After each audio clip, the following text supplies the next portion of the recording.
Univers cinéma partagé super-héros d'Indonésie. J'en avais déjà parlé sur la chaîne, mais il fallait bien que je commence par l'origine, le premier film. Générique. Soit on meurt en héros, soit on vit assez longtemps pour se voir endosser la peau du méchant. Pour ce genre de choses, il existe des hommes comme moi. Il t'arrive de saigner. Vous pouvez respirer, vous pouvez cligner des yeux, vous pouvez pleurer. M'a ramené le conduit, celle-là. Maintenant que j'ai votre attention, Accroche-toi, petit. Salut à tous, c'est Fab et des Garmates sur ma chaîne et aujourd'hui on va parler pas cinéma, ouais si c'est disponible en VOD. Le pourquoi du comment, parce qu'en cette année 2023, moi j'ai découvert un film de super-héros du nom de Alana, donc qui est disponible sur la chaîne, et je m'en suis rendu compte que c'était le deuxième film d'un univers partagé super-héroïque d'Indonésie, et donc là on va parler du premier, à savoir Red Storm. Donc du coup, vu que le film est sorti déjà depuis un bon moment, que je vérifie la date bien sûr, que je dis pas de bêtises, de 2019, donc là du coup, en gros, je vais pas trop spoiler non plus, mais je vais être assez libre quand même. Donc pour certains, vous dire, ils risquent d'avoir du spoil, vraiment. C'est vraiment pour me faire un avis de cet univers partagé, qu'est-ce que ça vaut. Du coup, pareil, donc Alana, ce que j'avais dit, en gros, donc inspiré aussi d'un comics. Alana, concrètement, c'était la Wonder Woman d'Indonésie. Le film, j'ai envie de dire l'origine, parce qu'à la base, c'est une femme. J'aimais beaucoup le fait qu'en gros une femme qui s'est fait connaître par rapport au sport de combat, donc au sport de rue. Donc ça attirait justement la pègre, en gros la pègre, parce que la pègre aussi trempait dans les sports de combat, mais truqués. Elle n'a pas voulu écouter ça, donc ça fait un engrenage. Et du coup après en fait on s'est rendu compte que aussi elle était peut-être douée au combat, parce qu'en elle était la réincarnation d'une déesse, donc la déesse Alana. Mais après, c'est dès qu'elle est partie du côté héroïque, avec le costume, tout ça, je la préférais en civil qu'en costume. Et après, c'était vraiment la Wonder Woman du copier-coller jusqu'à la musique. Donc, ça partait bien, mais déçu sur la fin. Mais quand même, j'avais envie de me faire un avis sur cet univers partagé, parce que j'avais vu sur les réseaux, quand j'ai découvert que Red Storm était le premier film, qu'apparemment c'était mieux. Donc, allons voir. Donc là, du coup, pour faire l'histoire de Red Storm, donc là, on va faire face à un petit garçon qui a eu toutes les misères du monde. Donc en gros, un papa qui est très engagé dans son entreprise, notamment au niveau l'équivalent syndical, donc il y a des manifestations. Malheureusement, ça dérive très gravement parce que son père décède durant une manifestation. Ensuite, il est seul, un an après avec sa maman. Sa maman lui dit « Tiens, j'ai trouvé du travail, donc là je vais travailler, je t'ai fait à manger, je reviens ». Sa mère ne revient pas, donc là, il se retrouve orphelin. Donc vraiment tragiquement, entre se faire un père décédé durant une manif, ensuite l'abandon, ou alors, mais qu'est-ce qu'est devenu sa mère? Il essaye de errer dans les rues, donc il est tout petit, donc c'est très dur, c'est la loi du plus fort. Même s'il se fait aider par un garçon plus grand que lui, qui lui apprend à comment se battre. Et à un moment, il y a un matin, ils disent bah tiens, on va aller prendre le train pour aller peut-être à une vie meilleure. Lui, il arrive à prendre le train, mais lui qui est trop petit, il a du mal à courir, donc il se retrouve encore de nouveau tout seul. Et entre-temps aussi, on apprend que ce petit garçon a très peur de l'orage. Et dès qu'il pleut, il file se cacher. Le pourquoi du comment, il dit la foudre me cherche, la foudre veut m'attraper. Ah, donc on voit qu'il y a quelque chose en lien avec la foudre. Et d'ailleurs, durant la mort de son père, quand il découvre la manifestation, donc justement, il s'énerve et il se passe quelque chose, comme un éclair. Et même quand on veut le toucher, voilà, ça fait des projections. Donc on sent aussi qu'il a un don par rapport à l'électricité, les éclairs. Donc, mais franchement, au début, pareil, la criminalité, à la fois la pauvreté est dans cette ville en Indonésie. Là, vraiment, c'est bien fait. On est vraiment dedans. C'est crasseux. Et puis le petit, vraiment, t'as de la peine pour lui, à tout ce qu'il a vécu. Tu te dis, waouh!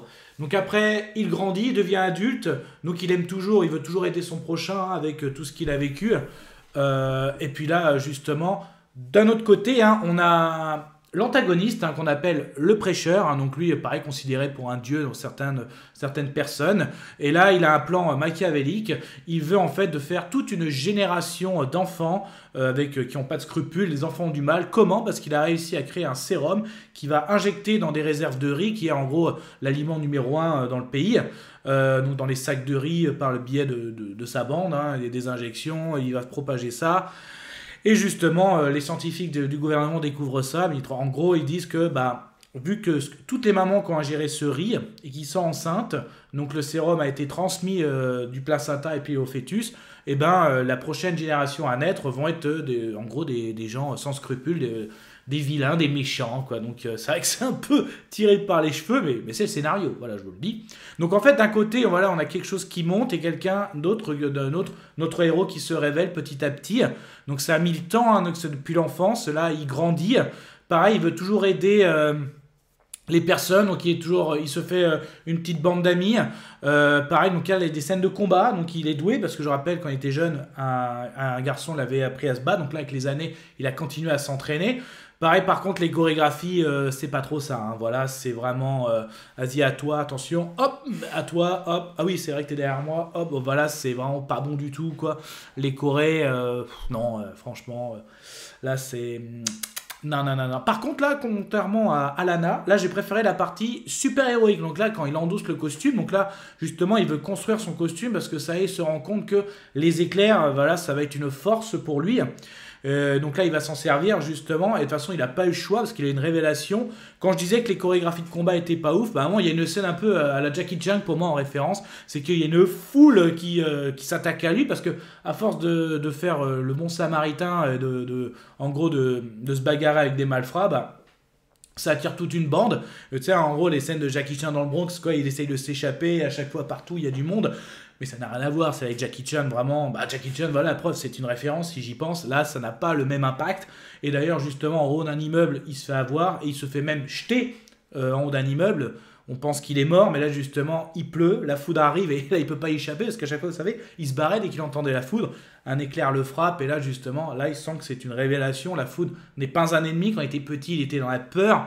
Et là, justement, lui, petit, était dans la peur de tout. La peur de la rue, la peur de l'abandon, la peur des éclairs. Et là, en fait, il va se servir de ça pour, justement, que la peur change de camp. Ouais, ça fait beaucoup penser...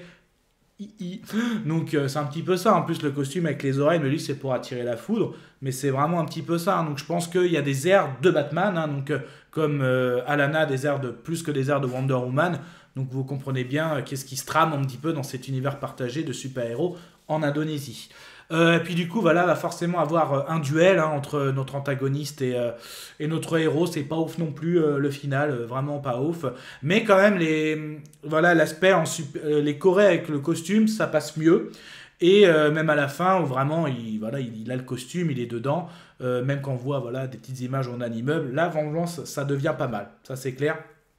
Mais bon, après, ça reste du même niveau d'Alana, donc en gros c'est mitigé, quoi. Moi, Alana, j'ai aimé l'origine, moins aimé le côté super héroïque, et là Red Storm, j'ai bien aimé aussi l'origine enfant. J'ai pas aimé quand il commence les combats pas ouf, et enfin j'ai pas aimé la fin, sauf vraiment à la fin quand il a le dernier costume final. C'est tout, donc voilà, un mix des deux pourrait faire un bon film, et vu que univers partagé, pourquoi pas avoir. Je me suis renseigné, j'ai pas vu de prochaine sortie, donc à la fin de ce film restant, il y avait bien une scène post-générique où souvent ils disent, un garde du corps dit, il s'adresse à Alana, il aura besoin de vous en regardant d'un immeuble parce qu'ils l'ont vu, donc voilà, puis après, moi j'ai fait à l'envers, hein, mais bon, parce que j'ai découvert cet univers partagé. Comme ça, et voilà, je voulais vous en parler. Est-ce que vous connaissez? Est-ce que ça vous donne envie, hein, l'univers partagé super-héroïque d'Indonésie? Bon, voilà, on peut en parler dans les commentaires. Kenavo. Je vous souhaite une agréable soirée. Désolé pour le bordel. Au revoir.